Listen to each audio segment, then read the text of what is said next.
अस्सलाम वालेकुम। Previous video पे हमने कोलिनर्जिक सिस्टम कंप्लीट कर लिया। इस वीडियो में आज से हम स्टार्ट करें एडिनर्जिक सिस्टम।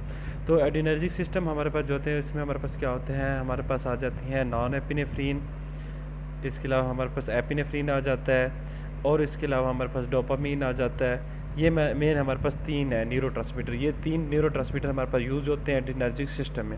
अब इनकी सेंसेस हम देख लेते हैं। सबसे पहले जिस तरह हमने एसिटाइलकोलिन की सेंसेस देखी थी, अब इसकी भी सेंसेस देख लेते हैं। इसकी सेंसेस कैसे होती है कि ये हमारे पास एक है, हमारे पास नर्व टर्मिनल है, ठीक है। इसको मैंने इस तरह बनाया, ठीक है। ये नर्व टर्मिनल है।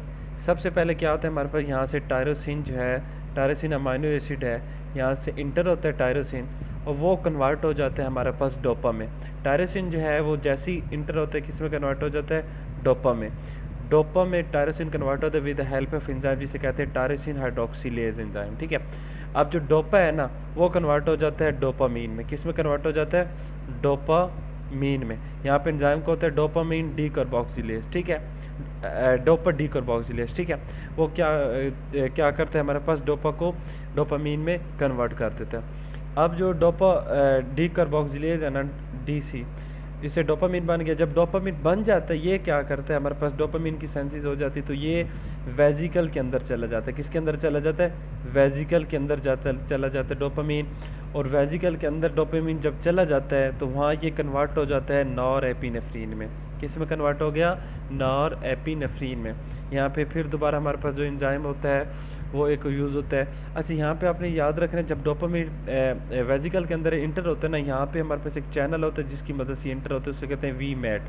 क्या कहते हैं, वी मैट।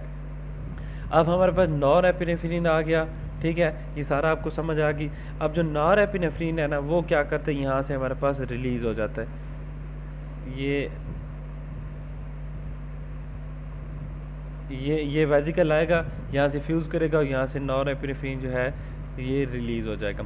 जब नॉर एपिनेफ्रीन रिलीज़ होता है ना, उसके पास आगे चार रास्ते होते हैं जिनमें से वो किसी को भी अडॉप्ट कर ले सकता है, ठीक है।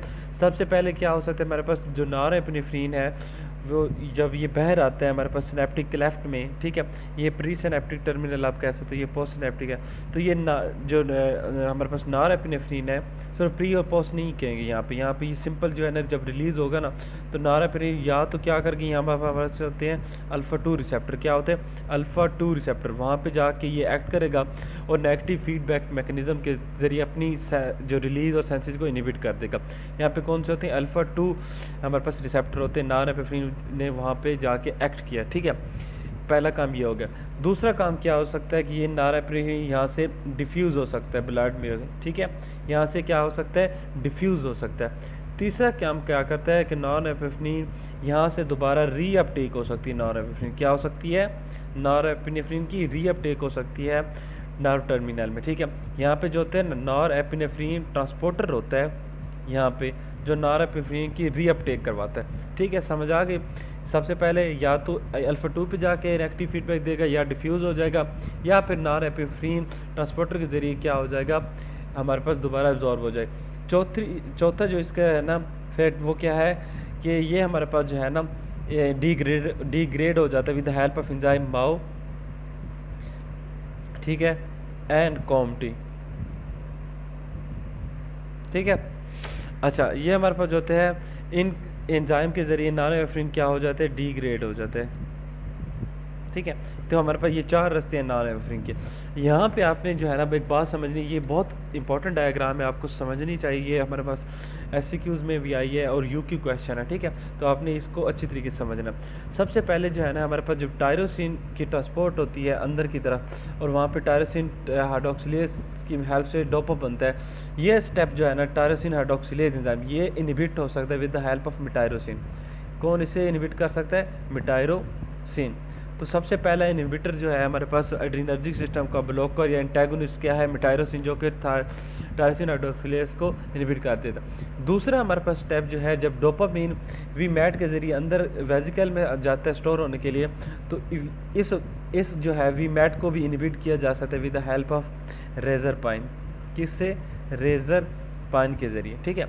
अच्छा, फिर हमें पता है कि कैल्शियम जो होता है जैसे ही अंदर आता है कैल्शियम, तो वो क्या करते हैं, इस रिलीज़ को नॉरएपिनेफ्रिन, जब भी हमारे पास कोई भी चीज़ रिलीज़ होती है, हार्मोन रिलीज़ होता है, तो कैल्शियम की अपटेक होती है, ठीक है। तो कैल्शियम जब भी सेल के अंदर आता है तो हमारे पास नॉरएपिनेफ्रिन की जो है ना रिलीज़ ज़्यादा हो जाता है। लेकिन एक चीज़ होती है जो इसके रिलीज़ को इनहिबिट करती है, वो हमारे पास क्या है, पहला इनहिबिटर टायरोसिन था, दूसरा रेजरपाइम, तीसरा हमारे पास जो अभी आ रहा है जो इसकी रिलीज़ को इनहिबिट करता है वो हमारे पास क्या है, ग्वानिथिडीन। क्या है, ग्वानिथिडाइन भी कह सकते हैं, थिडीन भी कह सकते हैं, ठीक, ग्वानिथिडाइन, ठीक है। ये क्या करते हैं, इसको इनहिबिट कर देती है। ये हमारे पास तीसरा इनहिबिटर है, ठीक है। अब हमारे पास चौथा इनहिबिटर क्या है, ये जो हमारे पास नॉरएपिनेफ्रिन ट्रांसपोर्टर है, जो जिससे नॉरएपिनेफ्रिन दोबारा रीअपटेक हो जाती है, इसको इनहिबिट कर सकता है कोकेन। क्या कर सकता है, कोकेन जो होती है, ठीक है, जो सिगरेट वगैरह में मौजूद होती है और हमारे पास चाय वगैरह में, तो वो इसको इनहिबिट कर देती है, जिसकी वजह से नॉरएपिनेफ्रिन इधर ही रहता है और वो ज़्यादा से ज़्यादा अपना फंक्शन परफॉर्म करता है। ये तो थी हमारे पास एड्रेनर्जिक सिस्टम की साइंसिस, किस तरह वो काम करते हैं। मैंने अल्फ़ा ब्लॉकर, बीटा ब्लॉकर थोड़े से अभी नहीं बताए, उसके बारे में अभी डिटेल में बताता हूँ। अभी तो सिंपल था, उसका रिलीज़ बताया और कौन से ब्लॉकर हैं जो इसकी साइंसिस को, स्टोरेज को, रिलीज़ को इफ़ेक्ट कर सकते हैं, ठीक है। अच्छा, कुछ चीज़ें होती हैं जो यहाँ पे ना इसके एसिटाइलकोलिन की जो है ना रिलीज़ को इन्हेंस करती हैं, ठीक है, वो अभी हम बाद में पढ़ते हैं, ये सारी डायग्राम ख़राब हो जाएगी। अच्छा, ये सारी चीज़ जो है ना आपने अच्छी तरीके से याद करनी है, आपका UQ है, ठीक है।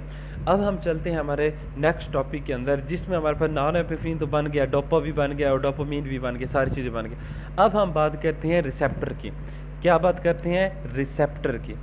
सबसे पहले हमें पता होना चाहिए कि रिसेप्टर कौन कौन से होते हैं। एड्रेनर्जिक सिस्टम में हमारे पास दो तरह के रिसेप्टर होते हैं, अल्फ़ा होते हैं और बीटा रिसेप्टर होते हैं, ठीक है। क्या होते हैं हमारे पास, अल्फ़ा रिसेप्टर होते हैं और बीटा होते हैं। अल्फ़ा रिसेप्टर फर्दर डिवाइडेड होते हैं अल्फ़ा 1 में और अल्फ़ा 2 में, और जो हमारे पास बीटा होते हैं वो फर्दर डिवाइडेड होते हैं बीटा 1 में, बीटा 2 में और बीटा 3 में, ठीक है। अब इनके हम अलग अलग देख लेते हैं कि ये रिसेप्टर कहाँ कहाँ पे मौजूद होती है, ये आपने अच्छे तरीके से याद कर लेना, ठीक है। अच्छा, बात करते हैं अल्फ़ा 1 की। तो अल्फ़ा 1 जो हमारे पास होता है, ये हमारे पास कहाँ पे मौजूद होता है, स्मूथ मसल में मौजूद होता है। किधर मौजूद होता है, स्मूथ मसल में मौजूद होता है, आई में मौजूद होता है हमारी, ठीक है। इसके अलावा यूरिथ्रा में मौजूद होता है, या ब्लैडर आप कह सकते हो, जो स्फिंक्टर होते हैं, यूरिथ्रा स्फिंक्टर, ठीक है, वहाँ पे मौजूद होते हैं, या फिर ग्लैंड्स में मौजूद हो सकता है, ठीक है, ग्लैंड में, एंडोक्राइन ग्लैंड। अल्फ़ा जो 2 है वो हमने अभी पढ़ा कि क्या होता है, प्री सिनेप्टिक टर्मिनल में होता है, ठीक है, प्री सिनेप्टिक मेम्ब्रेन में होता है, प्री सिनेप्टिक मेम्ब्रेन में होता है, ठीक है। या फिर हम इसको लिख सकते हैं कि नर्व टर्मिनल में मौजूद होता है, ठीक है। अब बात करते हैं बीटा 1 कहाँ पे होता है। ये आपने अच्छे तरीके से याद करना है, ये आपको याद हो गया तो आगे सारा चैप्टर आपके लिए बहुत आसान हो जाएगा। अब बीटा 1 की बात करते हैं तो बीटा 1 बहुत ही आसान है कि हार्ट में मौजूद होता है, ठीक है। और इसके अलावा JG सेल, जक्स्ट्राग्लोमेरुलर सेल में मौजूद होते हैं, जो कि रेनिन प्रोड्यूस करते हैं। बीटा 2 जो होता है ये भी हार्ट में होता है, लेकिन आपने ऐसे याद करना कि पहला जो बीटा 1 है वो हार्ट है, और उसके बाद हम दिल लगा के सांस लिया। बीटा 2 जो है हमारे पास क्या है, लंग्स है।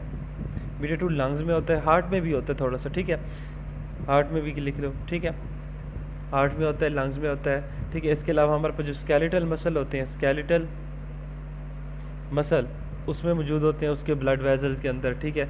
और इसके अलावा लीवर में हमारे पास मौजूद होता है, ठीक है। तो हमारे पास ये हो गया। अब जो बीटा 3 है वो हमारे पास एडिपोज टिश्यू में होता है, एडिपोज टिश्यू में मौजूद होता है, ठीक है। यहाँ तक आपको कोई कन्फ्यूजन हो, बिल्कुल आसान है। अभी तक मैंने इसकी सेंसेस बताई है और रिसेप्टर बताए हैं, आपने रिसेप्टर अच्छे तरीके से याद कर लेंगे, ठीक है। अच्छा, अब हम बात करते हैं कोलिनर्जिक एगोनिस्ट की और एंटागोनिस्ट की।